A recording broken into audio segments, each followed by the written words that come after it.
Hello दोस्तों, आप सभी का स्वागत है मेरे यूट्यूब चैनल धैर्य पीसीएस में। आज हम सभी लोग देखते हैं पॉलिटी की क्लास नंबर 2। क्लास 1 में हम लोगों ने देखा था कि संविधान कितने प्रकार का होता है, लिखित संविधान, अलिखित संविधान। ठीक है, अब हम लोग देखते हैं कि संविधान सभा क्या होती है।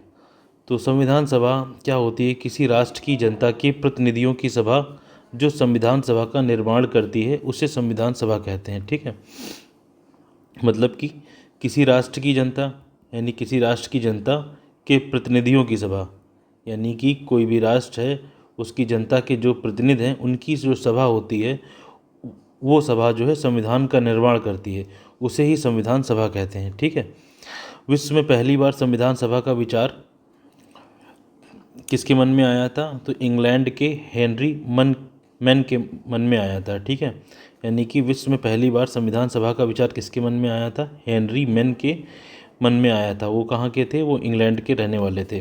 फिर है कि 1787 में फिलाडेल्फिया सम्मेलन अमेरिका में विश्व की पहली संविधान सभा बनी। तो अगर एग्ज़ाम में क्वेश्चन आता है कि विश्व की पहली संविधान सभा कहाँ बनी, तो अमेरिका में बनी, सन 1787 में बनी, फिलाडेल्फिया सम्मेलन में। हमने बताया भी था पिछली क्लास में कि अमेरिका का संविधान 1787 में शुरू हुआ और 1789 में बन करके तैयार हुआ। ठीक है, इसके बाद हम लोग देखते हैं भारत की संविधान सभा।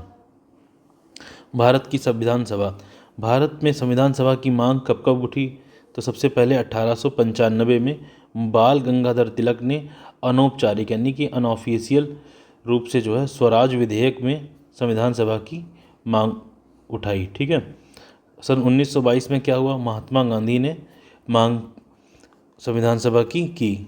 ठीक है, 1934 में एम.एन. रॉय यानी कि मानवेंद्र नाथ रॉय जो साम्यवादी नेता थे, उन्होंने औपचारिक रूप से संविधान सभा की मांग की। तो एग्ज़ाम में क्वेश्चन पूछता है कि सबसे पहले औपचारिक रूप से, ऑफिशियल रूप से जो है किसने संविधान सभा की मांग की? तो एम.एन. रॉय ने की। और अनौपचारिक रूप से सबसे पहले किसने की? तो बाल गंगाधर तिलक ने की। देखिए, पिछली क्लास में हमने जो है लिख करके आप लोगों को पढ़ाया था, लेकिन इस क्लास में पहले से लिखाया जिससे कि टाइम कम लगे और जल्दी से जल्दी सारी क्लासेस पूरी हों। ठीक है, तो आप लोग अच्छे से अपनी नोटबुक में इसको लिखते जाइएगा। ठीक है, बहुत ही अच्छे और सुस्पष्ट तरीके से मैंने लिखा हुआ है। ठीक है, तो सन 1922 में महात्मा गांधी ने सबसे सर्वप्रथम मांग की संविधान सभा की। उसके बाद 1934 में एम.एन. रॉय साम्यवादी नेता थे जो अनौपचारिक रूप से किया। सबसे पहले किसने किया था? 1895 में। ठीक है, 1895 के बाद 1922 में किसने किया? महात्मा गांधी ने। 1895 में बाल गंगाधर तिलक ने अनौपचारिक रूप से किया था, एम.एन. रॉय ने औपचारिक रूप से किया। 1935 में कांग्रेस द्वारा संविधान सभा की मांग की गई। ठीक है, उसके बाद है कि 1938 में जवाहरलाल नेहरू ने वास्तविक मांग की। यानी अब ये क्वेश्चन ऐसे भी आता है कि संविधान सभा की वास्तविक मांग सर्वप्रथम किसने की? तो जवाहरलाल नेहरू ने की। न्यू हेराल्ड न्यूज़पेपर में जवाहरलाल नेहरू ने सन 1938 में संविधान सभा की मांग उठाई। ठीक है, उसके बाद 1940 में क्या हुआ? 1940 में अगस्त प्रस्ताव में भी संविधान सभा की मांग उठी। उसमें बोला गया कि जो है अगर भारत ने द्वितीय विश्व युद्ध में अगर साथ दिया तो संविधान सभा भारत को दी जाएगी। ठीक है, तो अगस्त प्रस्ताव के माध्यम से युद्ध परिषद का गठन किया गया। महात्मा गांधी ने अगस्त प्रस्ताव को क्या बोला कि दरवाजे पर लगी जंग की कील कहा। तो ये क्वेश्चन आ जाता है कि अगस्त प्रस्ताव को दरवाजे पर लगी जंग की कील किसने कहा? तो किसने कहा? महात्मा गांधी ने कहा। क्वेश्चन ऐसे भी आ सकता है कि महात्मा गांधी ने दरवाजे पर लगी जंग की कील किसको कहा? तो किसको कहा? अगस्त प्रस्ताव को कहा। अगस्त प्रस्ताव कब आता है? आया 1940 में। ठीक है, उसके बाद 1942 में क्रिप्स मिशन को महात्मा गांधी ने क्या कहा? पोस्ट डेटेड चेक कहा। ठीक है, इसमें क्या हुआ था? इसमें द्वितीय विश्व युद्ध की समाप्ति के बाद भारत में संविधान सभा बनाने की बात को क्या किया गया? स्वीकार किया गया।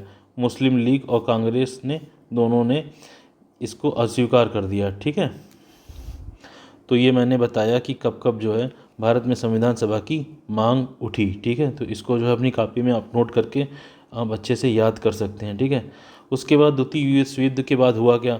द्वितीय विश्व युद्ध के बाद ब्रिटेन में क्या हुआ? एक चर्चिल सरकार थी, एक क्लीमेंट एटली की सरकार थी। चर्चिल सरकार मतलब विंस्टन चर्चिल की कंजर्वेटिव पार्टी थी और क्लीमेंट एटली की लेबर पार्टी थी। हुआ क्या, ब्रिटेन में चुनाव हुए, चर्चिल सरकार यानी कि विंस्टन चर्चिल की सरकार जो है वो गिर गई और क्लीमेंट एटली की सरकार बन गई। तो द्वितीय विश्व युद्ध की समाप्ति के बाद ब्रिटेन में चुनाव हुआ और क्लीमेंट एटली लेबर पार्टी की सरकार बनी और विंस्टन चर्चिल कंजर्वेटिव पार्टी की सरकार गिर गई। क्लीमेंट एटली की सरकार ने भारत में क्या भेजा, कैबिनेट मिशन प्लान भेजा। कब भेजा, 1946 में, 24 मार्च 1946 को भेजा। कब, ये डेटें जो है एग्ज़ाम में काफ़ी बार पूछी जाती हैं, ठीक है। तो कैबिनेट मिशन कब आया, 24 मार्च 1946, ठीक है।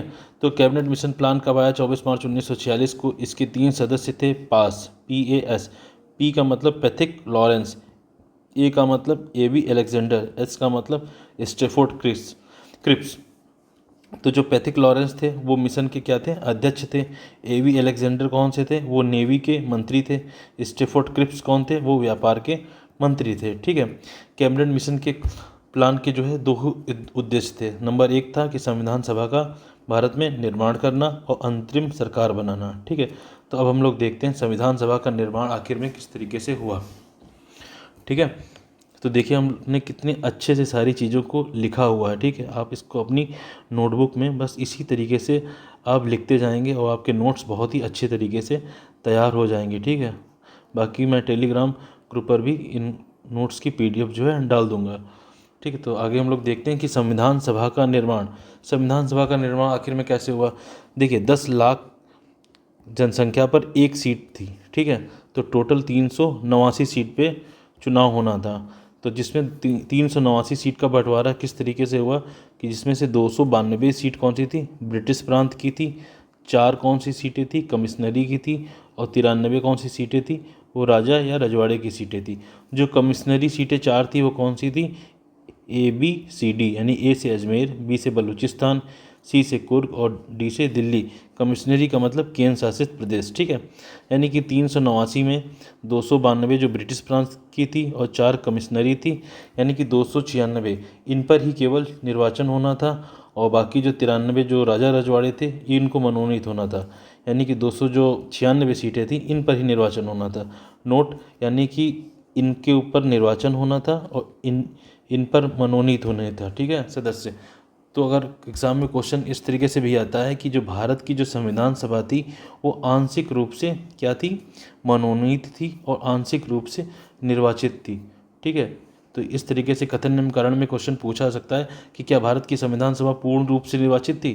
तो पूर्ण रूप से निर्वाचित भी नहीं थी और पूर्ण रूप से मनोनीत भी नहीं थी, आंशिक रूप से मनोनीत थी और आंशिक रूप से निर्वाचित थी। यानी कि 93 जो राजा रजवाड़े वाले थे वो मनोनीत थे, बाकी 292 + 4 296 इन पर निर्वाचन होना था।